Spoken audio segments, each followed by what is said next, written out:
Hello दोस्तों, कैसे हैं आप सब। मैं रोहित सिंह अपने YouTube channel Rohit chemistry classes में आप सभी का स्वागत करता हूं। और आज हम लोग कक्षा 12 रसायन विज्ञान यूनिट सेकेंड विद्युत रसायन में नष्ट समीकरण पढ़ेंगे और विद्युत अपघटनीय सेल और गैल्वेनिक सेल में अंतर पढ़ेंगे हम लोग। तो आ जाइए सभी लोग, जल्दी से वीडियो को लाइक कर दीजिए। हम लोग आज पढ़ने वाले हैं नष्ट समीकरण।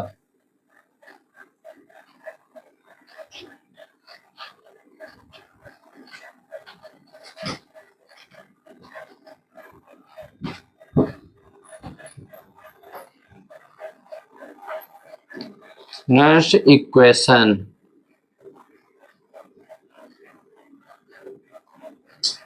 देखिए, जो नष्ट थे एक साइंटिस्ट थे, वैज्ञानिक थे, और इन्होंने इलेक्ट्रोड विभव पर ताप और सांद्रता के प्रभाव को जानने के लिए या व्यक्त करने के लिए एक समीकरण दी थी, जिसे नष्ट समीकरण के नाम से जाना जाता है।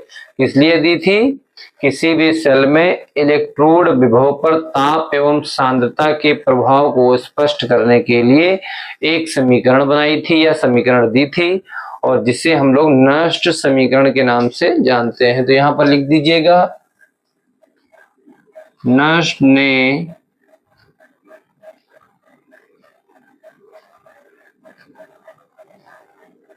कभी कभी नष्ट ऐसे भी लिखा रहता है किताब में, कभी कभी ऐसे लिखा रहता है, ठीक है।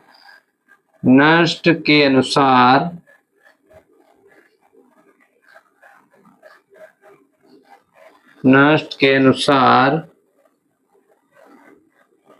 किसी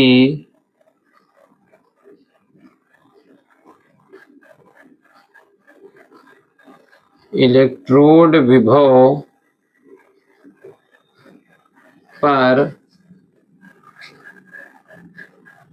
ताप व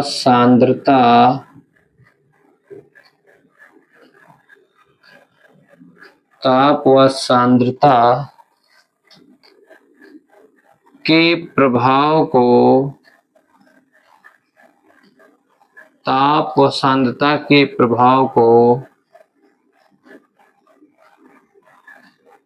व्यक्त करने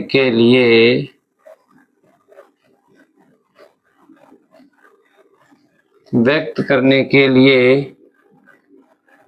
एक समीकरण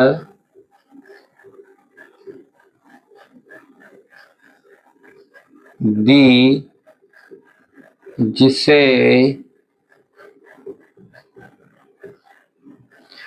नष्ट समीकरण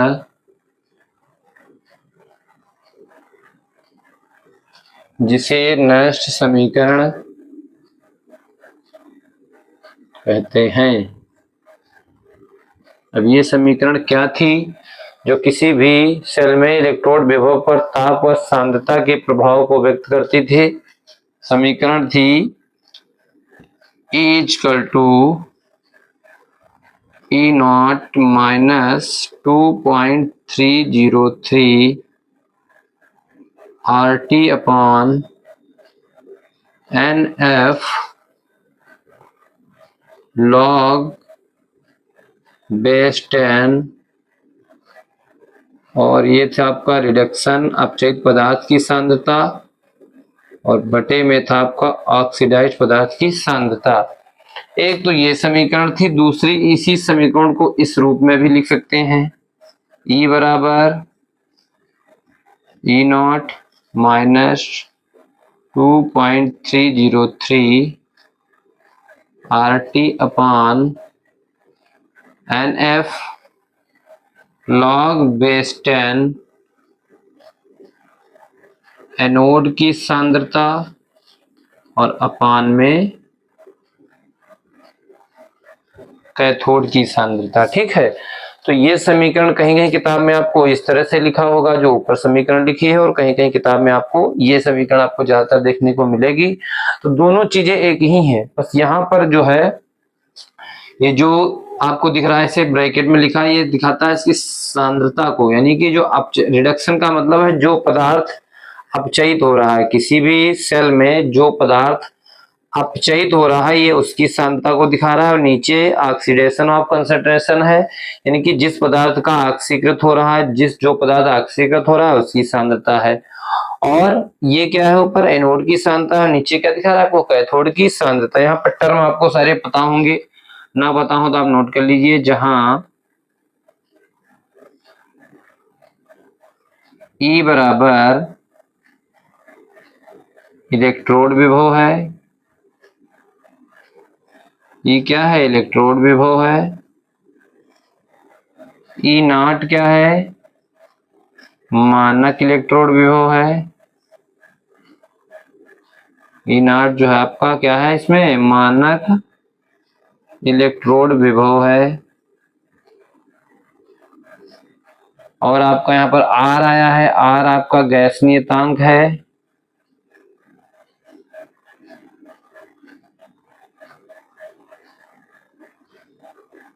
गैस नियतांक है।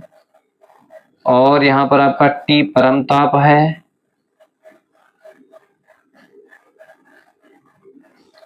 T क्या है, परम ताप है। और N जो है अर्ध सेल में, अर्ध सेल जो आपकी दो इलेक्ट्रोड होती हैं जिन्हें हम लोग अर्ध सेल बोलते हैं, कैथोड होती है और एक एनोड होती है। तो N जो है अर्ध सेल में प्रयुक्त इलेक्ट्रॉनों की संख्या है,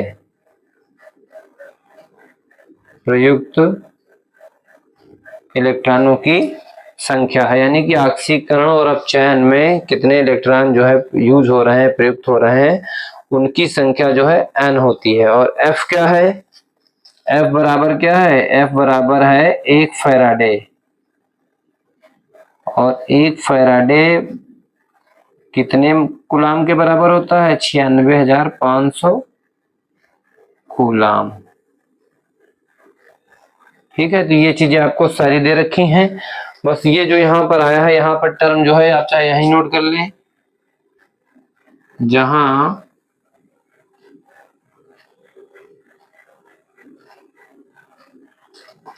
ये क्या है, अपचयित पदार्थ की सांद्रता है, अपचयित पदार्थ की सांद्रता, अपचयित पदार्थ की सांद्रता। और आपका जो ये ऑक्सीडाइज्ड लिखा है यहाँ पर, ये जो है ऑक्सीकृत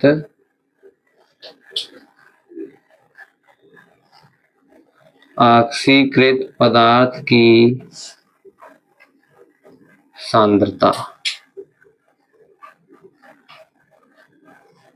ये दोनों फार्मूला एक ही है। अब आप सोच रहे होंगे कि सर इसमें आपने फार्मूले में ऊपर एनोड की सांद्रता लिखा है, ऊपर रिडक्शन लिखा है। तो जैसे मान लो आप इस चीज को अगर समझना है आपको तो जरा देख लीजिए। जैसे मान लो आपका ये Cu++ है, क्या है ये, Cu++ है। और ये जो है कॉपर में अगर अपचयित हुआ है तो इसने क्या किया है, इसने 2 इलेक्ट्रॉन ग्रहण किए, तभी तो एक कॉपर में अपचयित हुआ। ठीक है, और कॉपर में अपचयित हुआ तो इससे पहले जो Cu++ है ये कैसे बना होगा, जब इसने क्या किए होंगे, 2 इलेक्ट्रॉन त्याग किए होंगे, तभी तो ये बना होगा Cu++। यानी कि जिस पदार्थ का अपचयन हो रहा है वो जो है पहले तो ऑक्सीकरण ही हुआ होगा उसका, तभी तो अपचयित हुआ Cu++ में। तो कहने का मतलब चाहे ये बात लिखें चाहे ये बात लिखें, ज्यादातर किताबों में हम लोग इस तरह से फार्मूला यूज करते हैं और दोनों ही फार्मूला सेम है। कभी कभी किताबों में E बराबर E0 - 2.303 RT/NF log base 10 reduction की सांद्रता और ऑक्सीडाइज पदार्थ की सांद्रता दे रखा होता है, या कभी कभी ज्यादातर यूज करेंगे हम ये नीचे वाला फार्मूला। और ये क्या है, E बराबर E0 - 2.303 RT/NF log base 10 anode की सांद्रता और बटे में क्या है, अपॉन में कैथोड की सांद्रता। ये जो नष्ट समीकरण है ये इलेक्ट्रोड विभव पर ताप व सांद्रता के प्रभाव को व्यक्त करने के लिए दी गई थी, और जिसे नष्ट वैज्ञानिक ने दिया था उन्हीं के नाम पर इसे नष्ट समीकरण कहा जाता है। और इसमें हमने आपको सारे टर्म बता दिए हैं। जो E है आपका इलेक्ट्रोड विभव है, E0 क्या है, मानक इलेक्ट्रोड विभव है, R गैस नियतांक है, और आपका जो R है गैस नियतांक हो गया, T क्या है परमताप है, N क्या है अर्ध सेल में प्रयुक्त इलेक्ट्रॉन की संख्या है और F क्या है फैराडे है। और एक फैराडे बराबर कितना होता है 96,500 कूलम। तो सभी लोग जल्दी से स्क्रीनशॉट ले लीजिएगा, फिर हम लोग देखेंगे अभी विद्युत अपघटनी सेल और गैल्वेनिक सेल में डिफरेंस पूछा जाता है, अंतर वो क्या होता है। जल्दी से स्क्रीनशॉट लीजिए सभी लोग।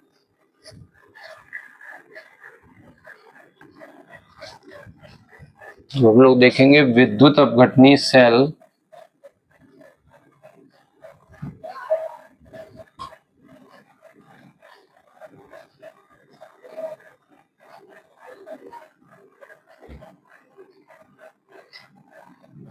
वाह डेनियल सेल कहो चाहे गैल्वेनिक सेल कहो, दोनों की बात एक ही है, ठीक है। गैल्वेनिक सेल में अंतर, विद्युत अपघटनी सेल व गैल्वेनिक सेल में डिफरेंस पूछा जाता है। गैल्वेनिक सेल कहो चाहे डेनियल सेल कहो सब एक ही तरह से कार्य करते हैं। और ये आपका है विद्युत अपघटनी सेल। तो आप जो है इसमें एक कॉलम बना लीजिएगा, इधर लिख लीजिए, एक तरफ लिख लीजिए विद्युत अपघटनी सेल, विद्युत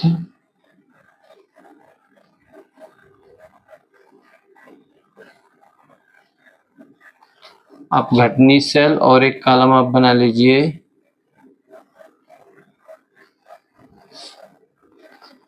गैल्वेनिक सेल।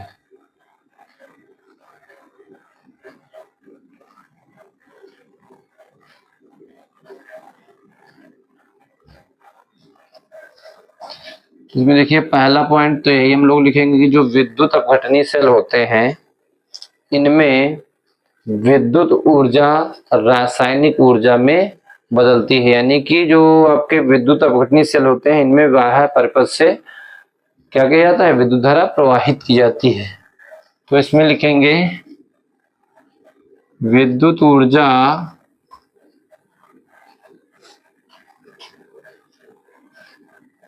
विद्युत ऊर्जा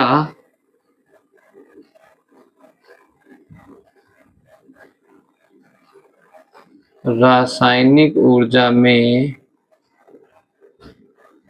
विद्युत ऊर्जा रासायनिक ऊर्जा में बदली जाती है।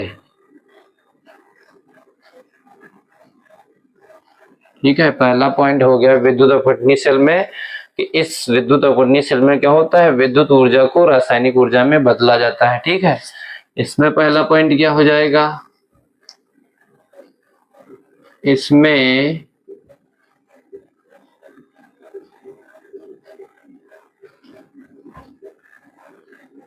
रासायनिक ऊर्जा को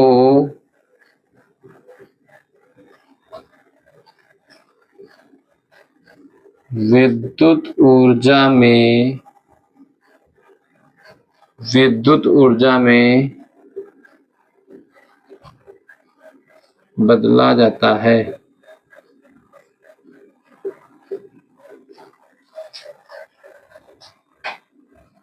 इसमें भी बदला जाता है, कर लीजिएगा, जाती है नहीं। ठीक है, विद्युत ऊर्जा रासायनिक ऊर्जा में ठीक है बदली जाती है, क्योंकि वहां पर हमने को लगा दिया इसलिए सेंटेंस उस हिसाब से है। इसमें रासायनिक ऊर्जा को विद्युत ऊर्जा में बदला जाता है और इसमें विद्युत ऊर्जा रासायनिक ऊर्जा में बदली जाती है। दूसरा क्या है पॉइंट रहेगा, जो आपकी विद्युत अपघटनी सेल है इनमें रेडॉक्स की अभिक्रिया स्वतः नहीं होती है। ठीक है, लिख लीजिए इस सेल में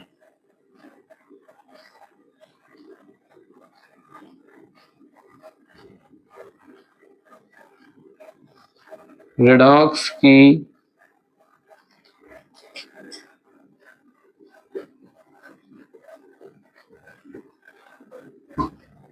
अभिक्रिया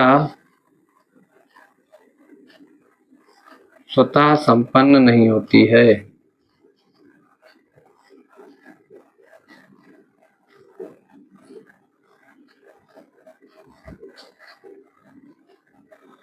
स्वतः संपन्न नहीं होती है। दूसरा पॉइंट इसमें लिख लीजिएगा,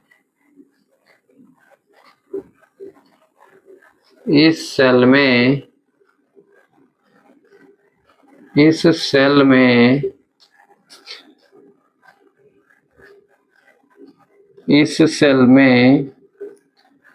रेडॉक्स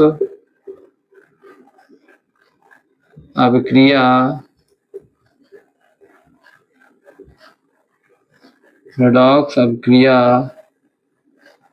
स्वतः संपन्न होती है।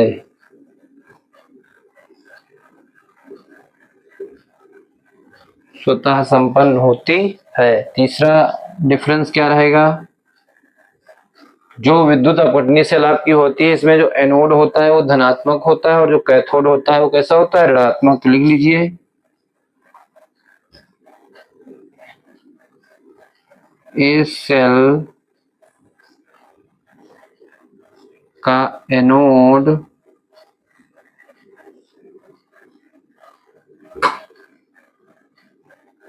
धनात्मक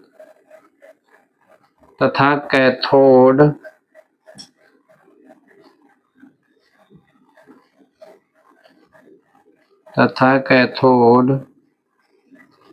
ऋणात्मक होता है। जबकि जो आपके गैल्वेनिक सेल होते हैं इसमें जस्ट विपरीत होता है।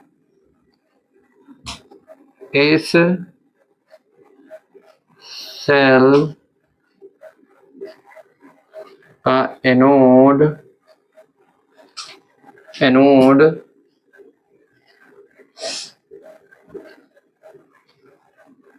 ऋणात्मक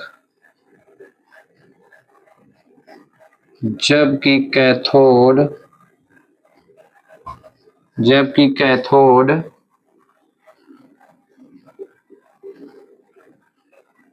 धनात्मक होता है। आप सभी लोग साथ में नोट्स बनाते चलिए। इस सेल का एनोड ऋणात्मक जबकि कैथोड क्या होता है, धनात्मक होता है। अगला पॉइंट, फोर्थ पॉइंट क्या रहेगा, इस सेल में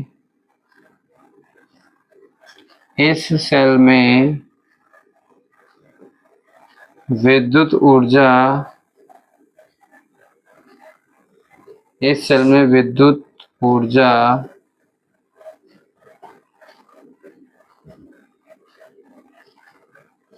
दी जाती है।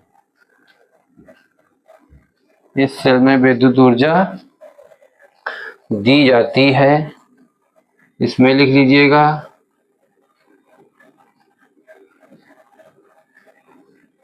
सेल में विद्युत ऊर्जा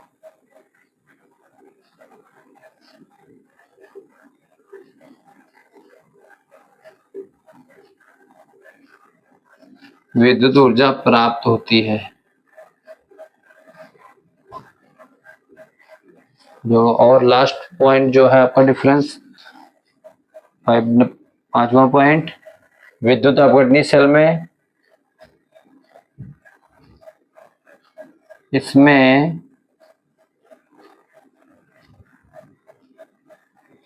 दोनों इलेक्ट्रोड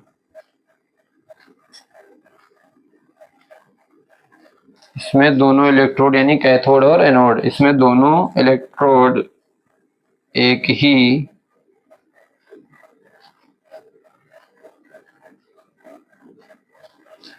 विलयन में होते हैं।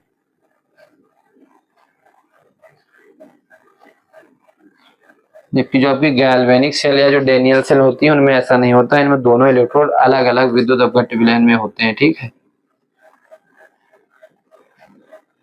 इसमें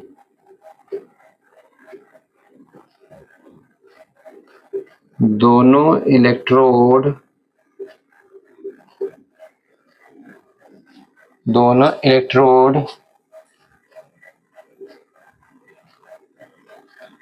अलग अलग विलयन में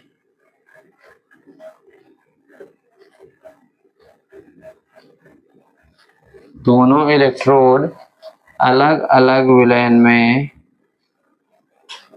होते हैं।